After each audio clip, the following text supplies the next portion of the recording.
আসসালামু আলাইকুম। সবাই কেমন আছেন? মেরিট ট্যুরস অ্যান্ড ট্রাভেলস এর পক্ষ থেকে আপনাদের সবাইকে শুভেচ্ছা এবং অভিনন্দন। Hello everyone. আমি বর্তমানে আছি মক্কা হারাম শরীফের কাছে।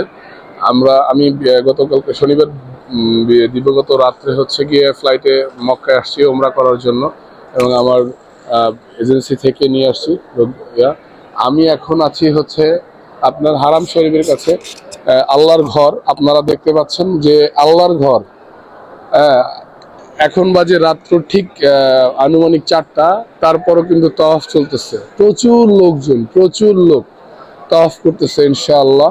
আপনারা যারা মেরিট ট্যুরস অ্যান্ড ট্রাভেলস এর সাথে ওমরা হজ করতে যাচ্ছেন তারা অবশ্যই অবশ্যই আমাদের সাথে যোগাযোগ করবেন। আমাদের সাথে যোগাযোগ করার ঠিকানা merit tours and travels, Naya Paltan, রূপায়ণ এপিবিএ টাওয়ার, ঢাকা।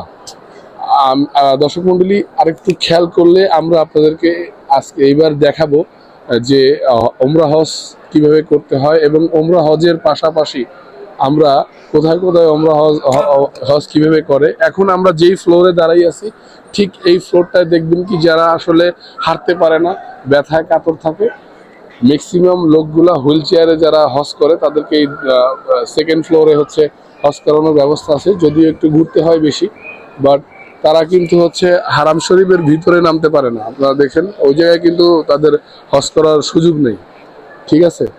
ওই জায়গায় হচ্ছে যারা হচ্ছে সচ্ছল হাঁটাচলা করতে পারে তারাই একমাত্র হজ করতে পারে। আমি আর একটা কথা বলবো, সেটা হচ্ছে বয়স। বয়স যত কম বয়সী ছেলে হোক, 35 থেকে 18 থেকে 35 এই বয়সে যারা হজ করতে আসে তারা ইনশাল্লাহ কাবাঘর পর্যন্ত যেতে পারে। অনেক সময় আমার সৌভাগ্য হয়েছে পবিত্র কাবা ঘরে, আল্লাহর ঘরে চুম্বন চুম্বন করা, বাট অনেকের কিন্তু এটা হয় না। এটা আল্লাহ তাআলা আমার নসিবে রাখছে দেখে আমি আজকে পারছি। তো আপনারা যারা আমাদের সাথে ইনশাল্লাহ হজ করতে আসবেন অবশ্যই অবশ্যই আমাদের সাথে যোগাযোগ করবেন। আমাদের সাথে যোগাযোগ করার ঠিকানা নয়াপল্টন, রূপায়ণ এপিবিএ টাওয়ার, 5D লিফটের পাশে আসলেই আমাদেরকে পাবেন ইনশাল্লাহ, আমাদের অফিস। আপনারা চাইলে জানুয়ারি মাসে আমাদের একটা কাফেলা রেডি করার প্রস্তুতি করতেছি, ইনশাল্লাহ আপনারা চাইলে আমাদের সাথে যোগাযোগ করতে পারেন। সবাইকে ধন্যবাদ জানিয়ে আজকের মধ্যে এখানেই শেষ করছি। আসসালামু আলাইকুম রহমতুল্লাহি ওয়া বারাকাতুহু।